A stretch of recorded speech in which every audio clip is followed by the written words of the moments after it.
Bonjour, je suis Pascal. Et je suis Aymeric. On est dans le jus, le podcast hebdomadaire qui explore le monde passionnant de la restauration au Québec. Loin des clichés de la télé-réalité, à chaque épisode, nous recevons une ou un invité. Elle ou il nous partage son histoire, sa passion, ses coups de blues. Allez, c'est parti, on est dans le jus. Il y a un endroit au Québec un peu particulier. C'est Mont-Tremblant. Pascal, ici présent, le décrit comme un village Disney pour grandes personnes. Niché dans la montagne, envahi de touristes pendant l'été, l'hiver, pareil avec le ski. Les stars américaines viennent y passer la fin de semaine au calme, les sportifs s'y pressent pour le Ironman, les familles viennent regarder les paysages spectaculaires pendant la saison des feuilles.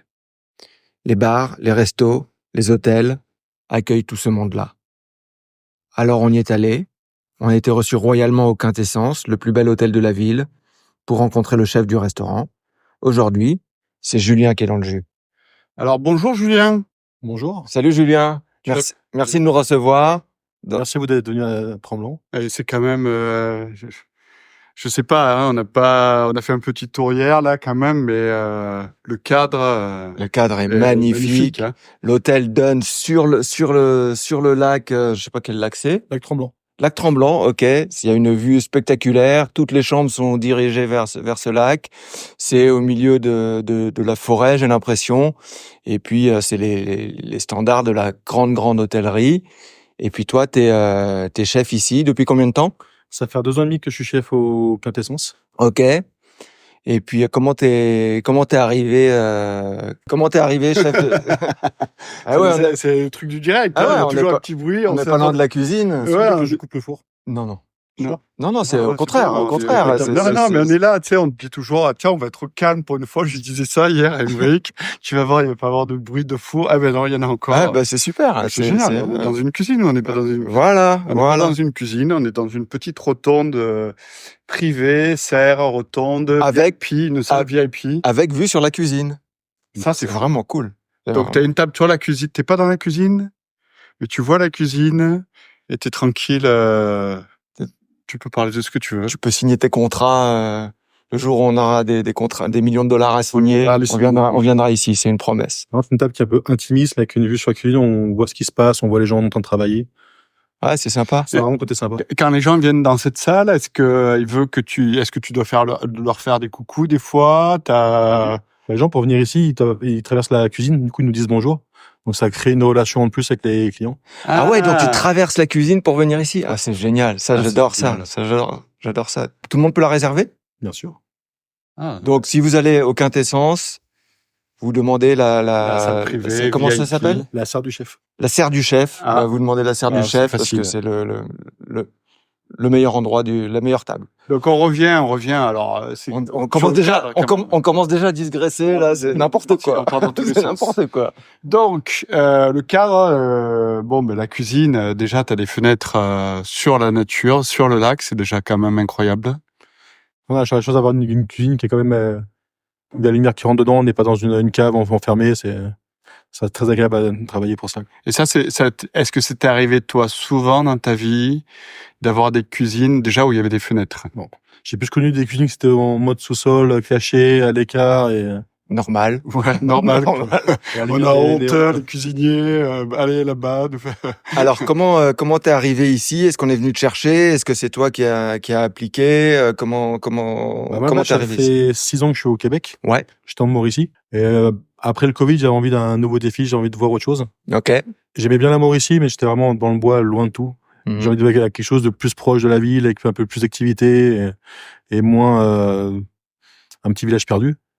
Et c'est ça que j'ai eu la proposition de Tremblant. Et Tremblant, j'ai vraiment adoré. C'est un compromis entre... On reste dans la campagne, il y a la forêt, il y a les lacs, il y a la nature. Il y a plein d'activités, on est proche de la ville, il y a des restaurants, il y a des concerts l'été. C'est un grand village qui bouge, et tout en restant au calme, à la nature. C'est un compromis pour moi qui est parfait. Est-ce que tu es d'accord que avec le qualificatif village Disney pour adultes? Ouais, il fait oui de C'est un la petit peu tête. ça, ouais. Ouais. Bah, les maisons sont comme des champignons un peu magiques, des toits de couleurs. Et puis ça appartient à un consortium. À l'époque, c'était Fortress, ça a changé, ça change tous les 2 ans, je pense encore.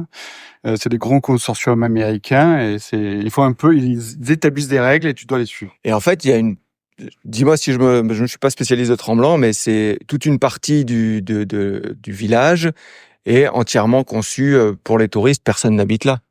C'est ça? Une grande partie, oui. Ouais. Mais après, Tremblant, ça reste en 3 parties. Il y a la montagne, il y a Saint-Jovite et il y a le vieux Tremblant. Donc toi, t'habites à Saint-Jovite, c'est Moi, ça? je suis sur Saint-Jovite. Mais du coup, c'est quand même, c'est un petit village, mais qui est très étendu, il y a une partie qui est vraiment pour le ski touristique, une partie qui est plus comme Saint-Jovite où les gens vivent, c'est un vrai petit village. La partie du Vieux-Tremblant qui est intermédiaire. Alors, toi, t'es venu ici parce que c'était un bon compromis entre la ville et le village. Donc là, tu te retrouves dans un hôtel qui est quand même incroyable. T'as une cuisine qui est quand même une belle dimension.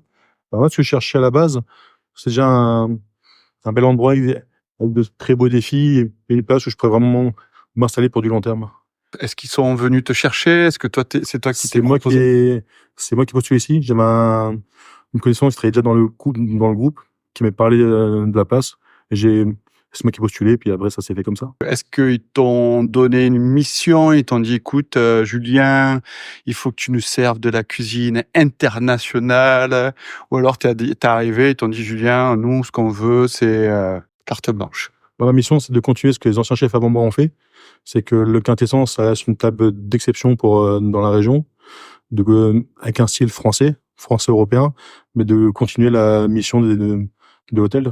C'est quoi les parce qu'en fait la cuisine d'hôtellerie c'est quand même un peu spécifique parce qu'à la base c'est fait pour les clients de l'hôtel, mais c'est aussi depuis quelques années on veut les hôtels, les restaurants d'hôtel veulent accueillir des clients extérieurs à l'hôtel. Donc, tu dois avoir une nourriture qui est quand même assez mainstream, entre guillemets, parce que les gens de l'hôtel, ils sont fatigués, ils veulent pas forcément passer 4 heures à table pour un gastro, mais tu dois être suffisamment pertinent dans ton offre pour accueillir des locaux, des touristes d'ailleurs, etc. Après, notre but premier, ça reste faire plaisir aux gens. Bon, voilà, pour que les gens vivent une très belle expérience et faire plaisir. Parce que dans le fond, ce qui marque les gens, c'est ce qu'ils ont mangé, c'est l'expérience qu'ils ont vécue. C'est ça qui va être leur meilleur souvenir. On est là pour faire plaisir aux gens, pour les rendre heureux, pour essayer de les rendre heureux. Qu'ils vivent un bel instant, un instant magique et qu'ils se fassent plaisir et qu'ils créent de très beaux souvenirs. Alors, c'est quoi ton plat phare ici? On n'a pas de plat phare. On essaie vraiment de travailler on essaie de travailler d'abord que des beaux produits, le plus local possible. Malheureusement, on peut pas travailler que des produits de la région parce que le Québec avec les hivers très rudes, ça c'est limité. Au maximum, on essaie de travailler des produits locaux et de suivre les saisons. Ouais, parce que la saison, c'est quand même une des caractéristiques fortes de Tremblant.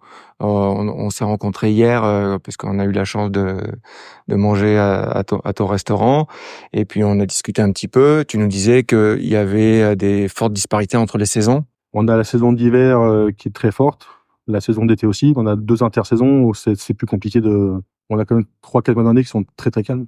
Ouais, très calme, donc c'est difficile de donner du boulot à tout le staff. C'est ça. Et puis ça fait des grosses variations, un peu comme les saisons qu'on connaît en France, dans les Alpes ou dans le sud de la France, quoi. La différence avec la France, le sud de la France haute, c'est que c'est une main-d'œuvre qui est très saisonnière, qui vont venir pendant 3, 4, 5 mois, puis ils vont partir ailleurs. Alors que ici, c'est quand même des gens qui habitent ici. Et c'est plus compliqué de trouver des gens qui acceptent d'avoir des saisons plus calmes dans l'année. C'est un compromis qui est plus dur à trouver. Il n'y a pas de saisonniers qui viennent. Et est-ce que ce serait un modèle à suivre ou c'est trop compliqué? Je pense pour des spots comme ça serait vraiment l'avenir. Style, créer des parcs pour héberger les travailleurs qui viendraient de Montréal ou de Québec, par exemple.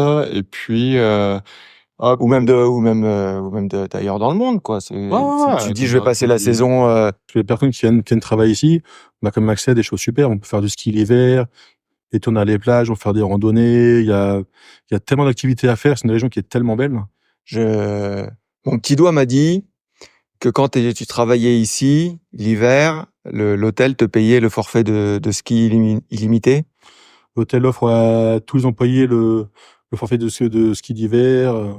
Ouais, C'est quand même pas mal. Hein. C'est pas mal, hein. C'est pas Surtout mal. le forfait ici, il n'est pas donné, on va dire. Hein. On a la chance d'avoir vraiment un super hôtel avec une direction qui est vraiment présente, qui est toujours là pour encourager les employés, qui est toujours là pour aider les gens. On est vraiment chanceux là-dessus. Justement, en parlant de ça, là, hier, tu nous disais, et tu l'as dit plus qu'une fois, et ça, je pense que c'est quelque chose dont il faut parler. Tu me disais, c'est la première fois que j'ai une si belle relation avec mes employeurs. Dans toute ma carrière, c'est mon premier établissement où j'ai une direction qui est aussi présente, qui est là pour nous aider. On a vraiment une super relation et c'est des gens qui sont vraiment, comment dire, qui sont très à l'écoute, qui sont là pour nous aider. Et enfin, tout le but, c'est que le client soit satisfait, de faire un beau travail. On est vraiment épaulé, on est vraiment aidé. Mais moi, le truc là, c'est que j'entends déjà les auditeurs, les auditrices dire ouais, mais ils ont eu une chambre à quintessence, donc ils vont dans le bon sens du poil.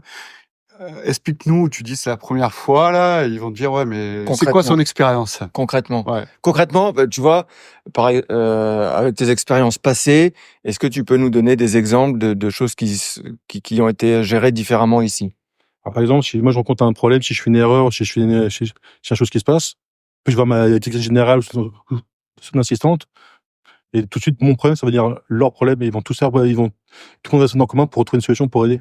Et ouais. C'est pas juste mon problème, ça va devenir leur problème à eux, et on se met tous ensemble et on trouve une solution.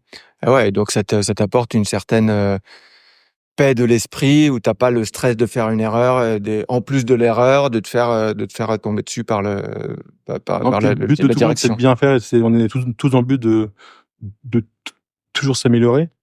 Et le fait d'être soutenu, ça nous donne plus de chances d'y arriver. On a des conditions de travail qui sont vraiment super agréables. Mais t'as travaillé où alors avant? Ouais, est-ce que t'es un gars? Oui, c'est ça qu'on veut savoir. Est-ce que t'es un gars d'hôtel? T'as fait beaucoup d'hôtellerie? Beaucoup d'hôtels. Ah. Je suis arrivé au Québec, j'étais à l'hôtel Sakakomi pendant 3 ans et demi. C'est quand même une ville presque, une villégiature. Alors, juste un petit mot sur cet hôtel. C'est un hôtel dans une pourvoirie, c'est ça? C'est pas une pourvoirie, c'est un hôtel qui est au bord d'un lac à Saint-Cédémon. Ouais. Qui est vraiment en pleine forêt par contre. Donc les gens c'est qui viennent pour la chasse? Non, c'est majoritairement que des Européens. Ah ouais? Ah ouais, c'est des gros rondins de bois, c'est ça, ça me fait style, chalet, et là, ils viennent faire en du traîneau, voilà des touristes. Ok. Et il y a combien de chambres là-bas? 120. Ah, quand même, hein. Et avant ça, j'étais aux États-Unis, je travaillais au Texas pendant 2 ans et demi. Ok. T'es venu du Texas? Houston, hein, c'est ça que tu nous disais? Ouais. Ah, ça a dû te changer, là. Allemand. Ah ouais. Il y avait combien de degrés de différence? Il y a combien de degrés de différence? À Houston, l'été, ça monte à 45 degrés. Hein. Ok, quand même, hein. Et l'hiver? 35. Ça descend à 25. Ah, 25, 28. Ah ouais, t'as fait quand même bien un bon 40 degrés de alors, différence. pourquoi t'es venu au Québec? Moi, je suis venu au Québec la première fois en vacances il y a plus de 15 ans maintenant. Et j'adorais j'adorais. Tout de suite, t'es tombé amoureux. cœur, côté nature, les lacs, les forêts, les gens très accueillants, l'ensemble, l'ambiance, j'ai vraiment adoré ici. Et donc, tu t'es dit, il y a 15 ans, un jour, je viendrai travailler là, ou c'est une idée qui a plutôt grandi? Quand je suis venu ici, à l'époque, j'habitais dans les Caraïbes à Saint-Barthélemy. Et je me suis dit, c'est une place où j'ai vraiment envie de me poser. On revient, parce que je veux vraiment qu'on te connaisse un peu mieux personnellement. C'est ça le but aussi de notre podcast. Toi, ça a commencé comment? Comment un jour tu t'es dit, je suis chef? Comment t'as eu cette piqûre-là? Où c'est que t'as étudié? J'ai commencé la cuisine à Paris. Ok. En région parisienne. T'as grandi là-bas? Ouais. De quel coin exactement? Proche de Rambouillet. Ah ouais? Où ça? À Bonnel. Ok. Moi, mes parents ont une maison de famille à Clairefontaine-en-Yvelines. Moi, je suis à 5-6 km. Bah ouais, c'est ça. Représente. Ouais, les Parisiens. Non, 78. Yvelines, c'est pareil. C'est différent. C'est comme Lyon-Marseille, c'est tout. Je sais, mes grands-parents aussi étaient de la Seine-Saint-Cloud. Je suis parti en cuisine, j'ai commencé mon apprentissage à l'Abbaye de Haute-Sarney, dans les Yvelines. Ok, ouais, ouais. J'ai fait mon CAP là-bas. De là, je suis parti à la Tour d'Argent. Ah, quand même, hein. Ça commence bien, déjà. Institution parisienne. Que mon chef de l'époque avait passé sous-chef à la Tour d'Argent, du coup, je suis parti là-bas. Ok. J'ai fait mon BP à la Tour d'Argent. T'as appris à faire le canard au sang. Exactement. Après, je suis parti au Meurice avec Aleno qu'on a eu la 3e étoile. Ah, quand même, hein. Ça commence bien. Ça continue. Ah ouais, t'as été formé à la classique. dure, hein. Et de là, j'ai eu un ras-le-bol, j'ai envie de vraiment bouger aller ailleurs. Je suis parti en Corse à Glenviel, après je suis parti à Saint-Barthélemy, Martinique. Dans des hôtels, là, pour le Toujours. coup. Ouais, toujours. Et donc, quand tu dis que c'est la première fois que t'es bien traité ici, ça vient pas de n'importe où, quoi. Non, ici, c'est vraiment un super hôtel. Ok, alors. C'est quoi la journée d'un chef dans un hôtel à Mont-Tremblant, disons, en pleine saison, c'est-à-dire, on va dire, en hiver? J'arrive vers midi. Ok. Donc je supporte un peu le service du lunch. L'après-midi, c'est la partie où je fais tout ce qui est commande, horaire, inventaire, fiches techniques ou autre. Et après le soir, je suis au service. Et là, c'est au service, t'es au pass, ou tu passes derrière la ligne des fois pour leur montrer comment ça se passe? Je suis au pass une grande partie du temps, mais si j'ai besoin, je prends un poche avec eux sur la ligne. Tu leur as déjà montré un peu comment travailler En fait, après, je parle du pass, mais je reste comme souvent sur la ligne avec eux, quoi. Ok.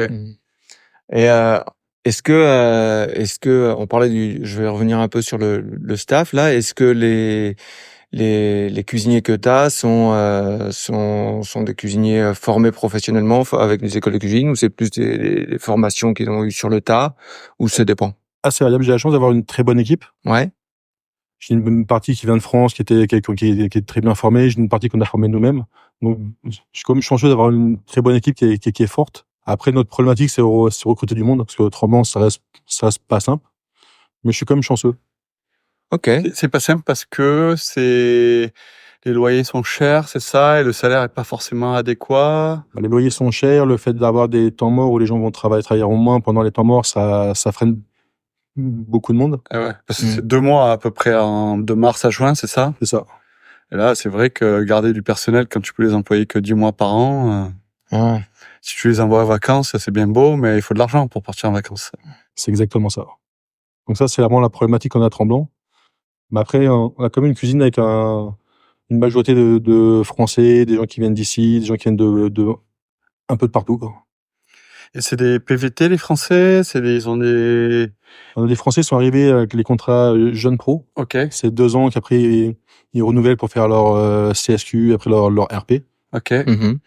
Puis on a déjà des Français qui sont là depuis 3 ans et demi, ça.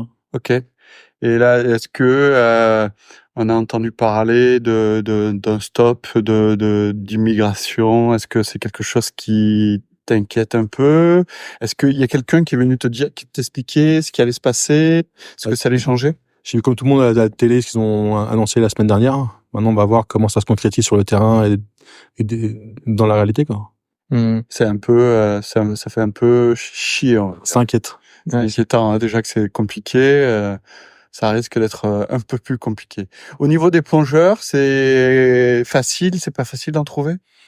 Nous, nos plongeurs, ils viennent du Burkina Faso. Ah ouais.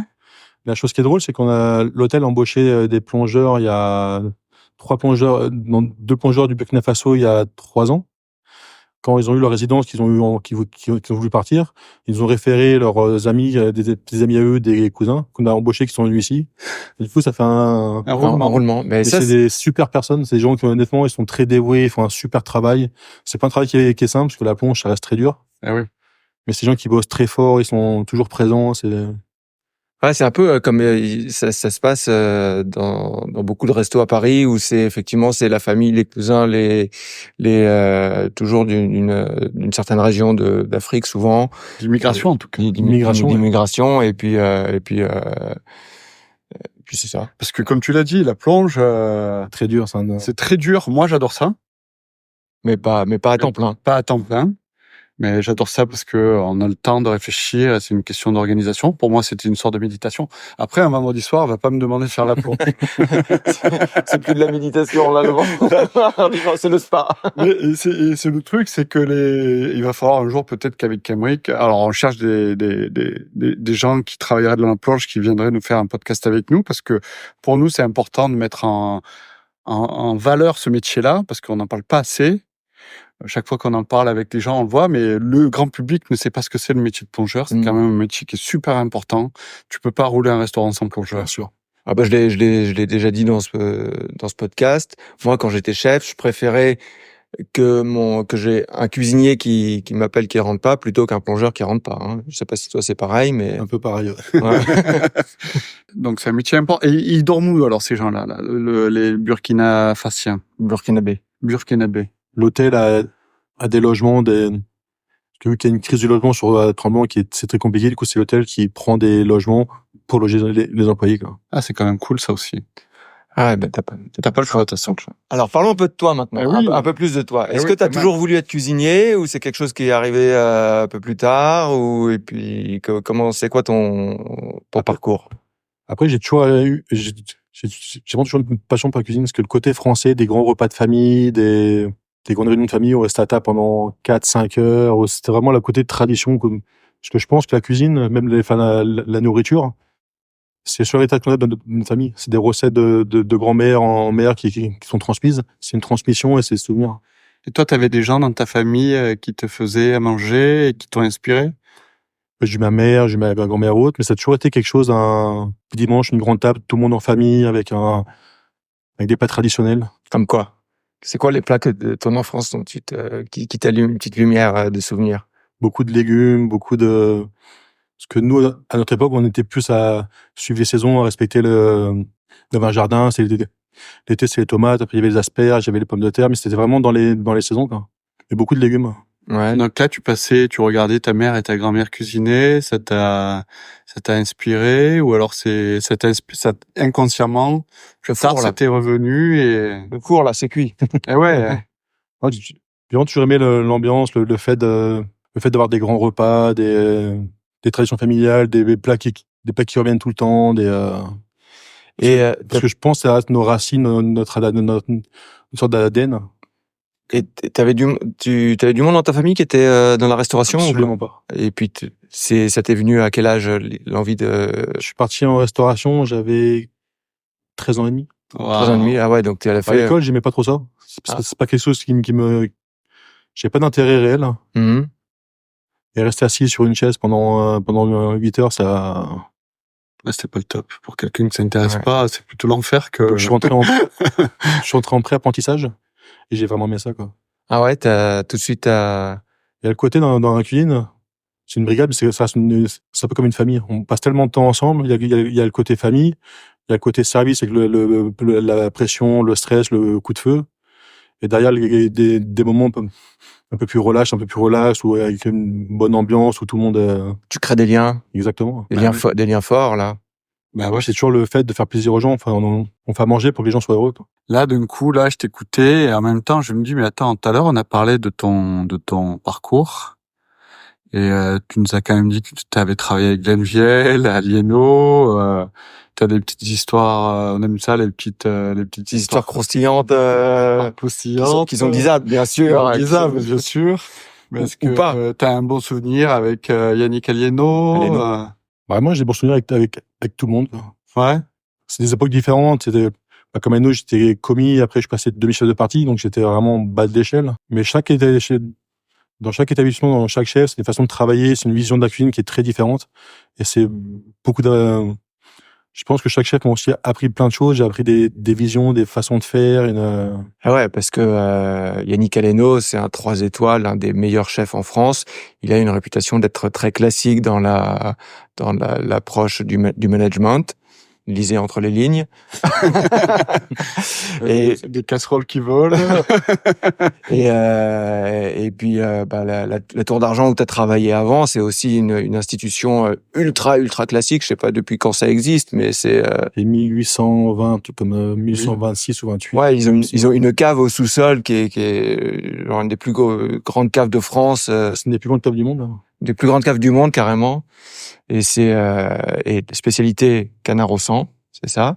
Et puis Glenviel, si vous le connaissez pas, écoutez notre podcast qu'on a fait. On a eu la chance et l'honneur de le recevoir pendant qu'il était au passage à Montréal en Lumière. Mais c'est une autre école là, par contre. C'est une autre école. La Tour d'Argent, c'était vraiment c'est mon début j'étais en BP, donc je faisais 3 semaines école, c'était 3 semaines en entreprise, une semaine en école.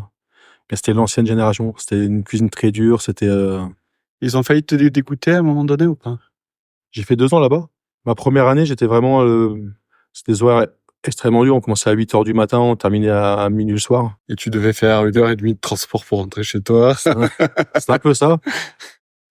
Avec une rigueur extrême, c'était très dur. La première année, j'ai eu beaucoup de doutes si c'est vraiment ce que je voulais faire, si je me disais que j'avais vraiment envie de faire. Et la deuxième année, j'ai vraiment adoré. Lamborghini, il y a une rigueur, il y a une constance.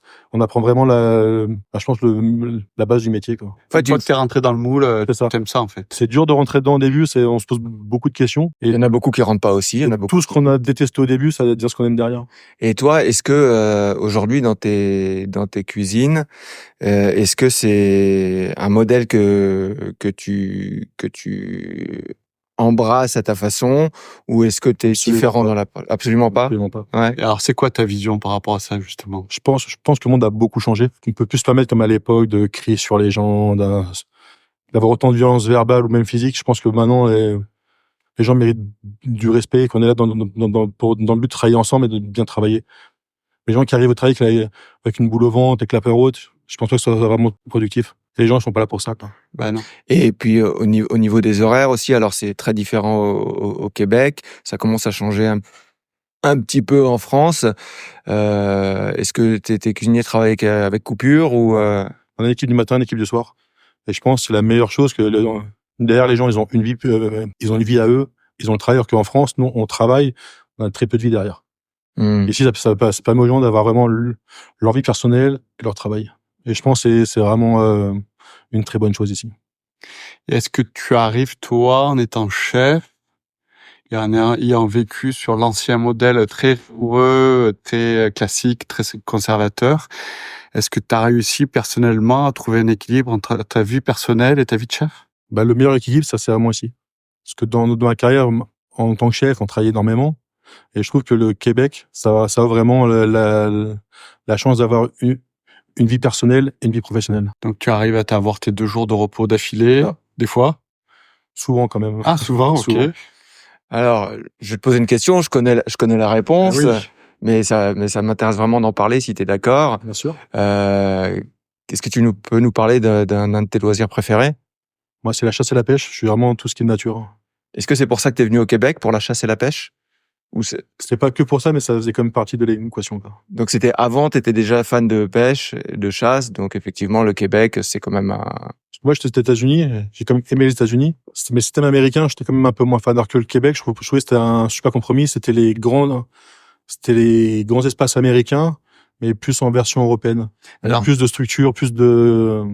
avant de passer au sujet de la chasse, là, tu viens de soulever un truc je pense que c'est intéressant d'en parler. Tu nous dis, le système américain, il est différent du système québécois. Tu peux nous expliquer ce que tu veux dire exactement? Vous travaillez comme des fous aux États-Unis? C'est quoi la différence? Au niveau du travail, on travaille énormément. C'est du 6 jours sur 7. C'est vraiment comme tout est cher. Enfin, ça c'est à dire, mais c'est aussi bien au niveau de la médecine que de l'éducation haute. Tout est payant, tout est cher, donc les gens travaillent énormément, avec des conditions pas forcément non plus les meilleures. Alors que ici, c'est un compromis, c'est les grands espaces, c'est la vie américaine, avec une structure plus européenne où ça reste mieux fait, je trouve. Ah, c'est quand même important, là. C'est un super compromis, je trouve, le Québec, le pays au complet là-dessus, quoi. Ah, c'est quand même fou, parce que, donc, t'étais aux États-Unis, tu travailles dans un gros hôtel, sûrement? Non, c'est un restaurant. Un restaurant. Là, t'as décidé de pas aller travailler dans Un restaurant français? Ouais, c'est le deuxième restaurant que j'ai fait de ma vie. Ok. Ah ouais. Je suis plus hôtel, moi, quand même. Ouais, quand même, ok. Et donc là, tu travaillais comme un fou, 6 jours sur 7, t'étais payé avec tes lance-pierres. Après, j'étais très bien payé. Ok. Mais le style de vie, j'ai passé des super moments, j'avais un super patron aussi, mais c'était une période de ma vie. Je me voyais pas rester là-bas pendant 10, 15, 20 ans. J'ai passé un super moment, j'ai vécu une belle expérience, j'ai appris plein de choses, j'ai rencontré des personnes super, mais dans ma tête, c'était juste un laps de temps. J'étais conscient que je n'allais pas rester là-bas pendant 10 ans. C'était juste un passage de ma vie, et c'est vrai que j'ai repensé au Québec, qui était, je trouve, comme je disais, le meilleur compromis. Les grands espaces, vraiment le côté américain et la version plus structurée à l'européenne. Puis la chasse. La oui. chasse. Oui, la pêche, excuse-moi, je ouais, reviens. t'as Non, changé de mais non, sujet, mais- là, non, Pascal. je suis Là, d'accord, j'ai je- changé, mais Ça fait depuis le début de la conversation que je veux en parler. Et toi, tu me Ouais, non, coupes. mais je savais qu'on va en revenir parce que je vois qu'il y a vraiment un intérêt. Et de toute façon, on a tous un intérêt pour la chasse, mais je trouvais important. Je vois, c'est une conversation. Et là, tu parlais du système américain. Et on n'en a jamais trop parlé dans ce podcast-là. Donc, revenons sur la Ok. chasse maintenant qu'on a Je fait. peux poser ma question? Oui, tu peux. Merci. Ouais, vous inquiétez Je pas, on t'autorise, s'engueule tout le temps, on est comme un vieux couple. Pascal, je t'aime, t'inquiète pas. Ah, moi, je ne dis jamais ça. Moi. T'es à l'ancienne. Ouais, je suis de cette génération. Alors, est-ce que tu as été surpris, comme moi je l'ai été, et un petit peu déçu du système de commercialisation de la chasse qui est interdite au Québec? D'un côté, j'étais surpris de la chose. Et dans le fond, je trouve ça très bien. Ah, alors, juste un petit détail. On n'a pas le droit dans les restaurants de servir des De produits viande de chasse. de viande de chasse. C'est très rare. Je pense qu'il y a 2 restaurants au Québec. Il y a qui ont le que droit les de faire. pourvoiries qui ont le droit de le faire. Ah, ok. Alors, pourquoi tu trouves ça très bien? Ça évite d'avoir des surchasses et une mauvaise gestion. Parce que je trouve que si je compare à la France, à ici, je trouve que la chasse est extrêmement bien gérée. Je trouve que le travail que fait le Québec et le Canada est un super travail. Il y a une protection des espèces, ils préservent les choses et c'est très bien pensé. C'est vraiment. Comment ça se passe? Parce que toi, c'est quoi le gibier que tu chasses? Moi, je suis plus sur tout ce qui est perdrix. Perdrix, ok. Après, moi, c'est pas le but de la chasse pour amener de la viande. Moi, c'est plus le but de me promener en forêt avec mon chien, et ramasser un peu de champignons, aller me promener, me détendre. C'est ce qui me permet de me vider la tête et de vraiment passer à autre chose. C'est pour passer un bon moment, me détendre, marcher, me promener. Donc, Ok. tu chasses principalement la perdrix. Donc là, tu nous parlais de ton chien, donc ça doit être il doit avoir un sacré nez parce qu'il faut savoir aller le chercher. J'ai entraîné pendant 2 ans, T'as une relation particulière avec ton chien. bien sûr. Et est-ce que la chasse à la perdrix est populaire au Québec? Pas trop. Pas trop, ouais. Il y a beaucoup de perdrix ou pas? On a un petit peu, ça devient de plus en plus de monde qui y vont, mais c'est pas les chasses phares ici. Hmm. Ici, les gens sont plus sur l'orignal, le chevreuil, l'ours. On se posait la question avec Pascal parce ça a pas l'air, mais on prépare un petit peu les émissions. Un petit peu. Un petit peu. Et on parlait de la chasse parce qu'on a rencontré un chasseur récemment qui faisait de la chasse à l'ours et de la chasse à l'orignal. On se demandait, l'orignal n'est pas protégé au Québec? La gestion de l'orignal est très bien faite. Ça prend 2 permis déjà pour prélever un orignal. Ok. La période de chasse, Donc deux chasseurs. ça prend 2 chasseurs. La période de chasse, elle dure une quinzaine de jours par an. Ah, ok, d'accord, quand même. Donc c'est très très limité. De dire que le gibier toute l'année, il y a personne qui le dérange, il est tranquille dans la forêt. On va le chasser que 2 semaines dans l'année. Mhm. Alors que nous en France, comme le sanglier, on va le chasser quasiment 10 mois par an, quoi. Ah ouais. Mhm. Et il y a des publicités qui m'ont... Moi, je suis pas chasseur, je t'avouerai. Il y a des publicités qui m'ont un peu choqué. J'étais pas au courant du tout de ça là, mais c'est que il y a des systèmes de traquage. Tu peux presque mettre un AirTag sur un animal, le traquer. Toi, c'est pas le genre de chasse que tu... Absolument pas. Et comme je dis, quand moi je vais à la chasse, ça a pas de risque, c'est du petit gibier. Et si, C'est plus difficile à traquer. Ah ouais. Mettre un AirTag sur la perdrix. puis même si j'en tue 2, c'est un grand maximum. Parce que j'en ai tué 2 pour le manger le soir avec ma femme, mais j'ai pas en tué 10. C'est juste, j'en prends juste 2 et c'est tout, quoi. Et alors, qu'est-ce que tu fais avec une perdrix? Hein, Émeric? Ouais, Qu'est-ce qu'on fait à manger avec une Non. perdrix? Comment on la prépare? Une bonne poêlée de champignons, Ramasser pendant la Exactement. Alors, chasse. qu'est-ce que tu ramasses comme champignons ici? un peu de tout. On a la chance que ici, il y a un super climat pour les champignons. C'est quand même assez humide, avec Un bon sous-bois. un bon sous-bois. Et là, c'est quoi? C'est la saison en ce moment, là, l'automne? On est plus sur la fin, parce que dès qu'il va commencer à avoir les premières gelées, c'est fini. Mhm. Ok. Donc là, on approche de la fin. Et donc tu l'as fait. Mais dis-nous un peu plus sur les champignons, là, parce que moi, je suis curieux, là. C'est quoi? On parle plus de la perdrix? On va revenir sur la perdrix. On est sur les champignons, là. T'as des morilles? T'as des chanterelles? Alors, Maurice, j'aimerais bien en trouver, mais malheureusement, Je connais rien, moi. Hein. mais c'est plus chanterelle, oui. Ok, d'accord, super. Donc, alors, les perdrix, comment on la prépare? Parce que je vais me faire engueuler après, sinon. Moi, ce que j'aime bien, c'est Est-ce que ça se plume déjà? les techniques québécoises. On récupère les 2 filets en tirant par les pattes, en bottant les ailes. Du coup, ça retire la peau, les plumes et tout. Un peu comme un lapin, quoi. Exactement. Mhm. Donc moi, je récupère vraiment la poitrine de perdrix. Donc je l'ai cuit avec du bacon pour apporter du gras, parce que c'est une viande qui reste sèche. Donc si on la fait, quand on la cuit, c'est du gibier, mais si on compare du poulet, c'est beaucoup plus sec. Tu vois que je vais même mettre du bacon pour apporter un peu de gras à la viande. Bon, le top, ce serait un peu de foie gras à l'intérieur pour vraiment la nourrir. Avec une bonne poêlée de champignons, une petite purée de pommes de terre, et c'est simple. Ah, ça lui fait quand même. Ah ouais. Hein. Et est-ce que ça te frustre un peu de pas pouvoir servir du gibier sauvage au restaurant? Malgré le fait que ce soit une bonne chose. Ou finalement, Franchement, non, parce que je me dis, ils ont fait des règles, c'est pas sans raison, et ça limite les surchasses, et ça limite beaucoup de choses derrière. Et moi, le truc qui m'étonne, là, c'est que il y a beaucoup de cerfs américains, là, qui infestent Longueuil, machin, ça devient une nuisance. Et hier, on nous a servi du cerf, donc pas sauvage, j'imagine. Du cerf d'élevage. Ouais, du cerf d'élevage. Et là, c'est quand même, tu vois, il pourrait y avoir quand même des exemptions sur certaines espèces comme ça qui sont nuisibles, en fait. C'est nuisible dans vraiment de très petites régions, quoi. C'est pas de majorité, hein. Ok. Parce qu'il y en a beaucoup ici, hein. À Tremblant, par contre, le parc de Tremblant est interdit à la chasse. Donc c'est pour ça qu'il y a beaucoup de chevreuils. Et partout aux alentours, toute la biotope est super correcte, hein. Ok. Donc quand t'es à Tremblant, tu vas où pour chasser la perdrix et les champignons? Ah bah les bons coins à champignons, on les dit pas. Non, Est-ce il peut donner un secteur quand même. Moi, j'ai sur la ZEC Maison de Pierre, Rouge Matawin. C'est loin d'ici? C'est à 1 heure de route. Ok. Plus vers Le nord, ouais. le nord, ok. Ah ouais, donc en fait, parce que tu pars vers le nord, t'es tout de suite dans la forêt. C'est ça. Les espaces immenses, faut connaître, j'imagine, parce que... Il y a quand même de très belles ZEC qui sont très bien balisées. ZEC, c'est quoi? ZEC, c'est des terres de la couronne. Et il y a un bureau qui sont gérés, il y a plein de chemins, il y a plein de routes, c'est très entretenu. Vous payez un droit d'accès pour entrer dedans, pour aller à la chasse. Et l'argent sert à entretenir, du coup, les forêts. C'est une sorte de pourvoirie fédérale. C'est ça. Vous payez une vingtaine de pièces pour entrer dedans pour la chasse par jour. Et il y a dans les lacs, ils vont louer des chaloupes, ils vont louer des chalets pour la chasse, il y a une semaine ou autre.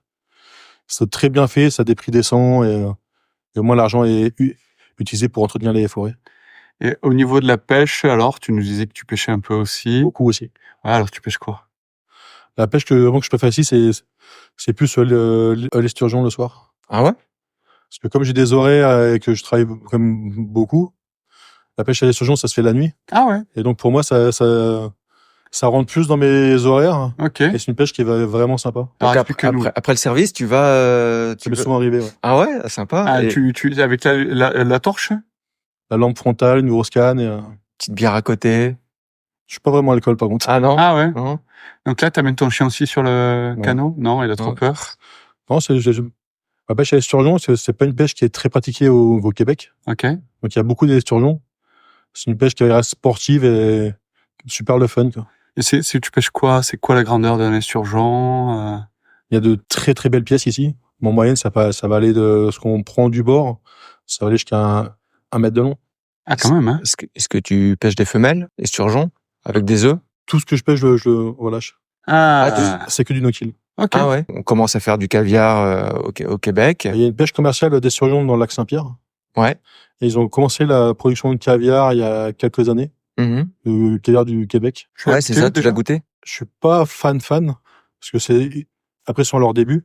Ben Mais oui. je pense qu'ils vont très vite s'améliorer, ils vont très vite devenir... Ouais, parce que c'est quand même une sacrée technique, l'affinage de caviar, là. Faut pas rigoler avec. C'est beaucoup de travail, c'est beaucoup de connaissances. Beaucoup de savoir-faire. d'investissement aussi. Donc là, ils sont à leur début, mais je pense que dans les années, ils vont vraiment se développer, ils vont réussir à faire de très bons produits. Mais c'est ça qui est incroyable au Québec, c'est qu'il y a vraiment Un potentiel énorme. un potentiel énorme en termes de gastronomie. On est encore tout le monde cherche des nouvelles voies, beaucoup de gens sont intéressés par faire renaître des traditions, ou créer des nouvelles traditions, aller chercher, s'approprier le terroir.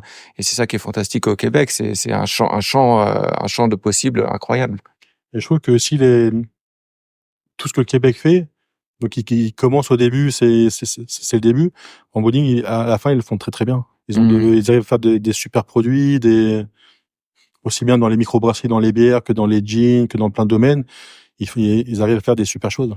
on revient un peu sur l'hôtel là. Est-ce que toi tu fais des collaborations de temps en temps, t'invites des chefs ou c'est particulier ici, c'est vraiment. C'est pas des choses qu'on fait habituellement, mais on est très ouvert. C'est pas Toi si tu disais ah, tiens, j'ai la possibilité de faire le collab, c'est quel genre de chef tu voudrais amener dans ta cuisine? j'ai pas réellement pensé avant, mais je suis vraiment ouvert à tout. J'ai pas de. Attention, on enregistre, hein, Ouais, on enregistre. ouais. Et puis, il y a beaucoup de chefs qui nous écoutent, hein, et qui vont se dire, ah, tiens, Ça moi, serait je avec me grand plaisir. ferais bien un petit week-end à Tremblant, cuisiner, faire un. Ouais, tu Avec- m'étonnes. Il y a le chef qui vient ici, il vient faire une collab, vous travaillez à 4 mains, il est logé le soir, vue sur le lac, il va pas dire non, hein. Je sais pas s'il est logé. Toi, déjà, tu Ah oui, proposes des contrats, bien sûr là. qu'il va être logé, Riando. Tu dis que tu voulais rester ici longtemps. Ouais, je suis vraiment heureux ici. C'est vraiment une belle place. Et c'est un hôtel où je me sens vraiment bien. Ah ouais, ça serait étonnant vu tout ce que tu nous dis, les patrons qui t'écoutent, un cadre de vie incroyable, la chasse, t'as trouvé un équilibre en fait incroyable entre personnel et Moi, c'est le professionnel. bon équilibre. Je suis vraiment heureux ici. Plus de personnel peut-être, on pourrait te souhaiter. Ça, par contre, oui. Sur ce point-là, je dirais pas non sur ce point-là. Bon, bah écoute, merci pour tout. Enfin, merci à vous. C'était super agréable de te rencontrer. Merci, Julien, pour l'accueil. Merci encore à tout le staff de l'hôtel Quintessence qui a été Incroyable. incroyable. On a été reçus. Alors, déjà, c'est un hôtel, mais c'est superbe. L'écrin est superbe. Les équipements sont super. La piscine, Pascal. T'es à 25 degrés seulement, j'ai eu un peu froid. Ouais, on a dû se réchauffer dans le Dans le jacuzzi jacuzzi, derrière. C'était Ah, je suis un peu vraiment, fatigué. vraiment. là. Et puis on a été reçus comme des rois, Ouais. comme des princes. Le staff est super, Ah, c'est vraiment- super pro, super sympa. Vraiment, merci beaucoup pour cet accueil. Et merci à vous. Et puis merci à toi, cher auditeur, de nous avoir écoutés. Et si tu veux suivre un peu, voir les photos de la région, regarde notre compte Instagram. On a mis pas mal de photos dessus. Et si tu veux faire une collab, n'hésite pas à nous le dire, on le passera à nos amis. Restez dans le jus. Ciao! Ciao, ciao!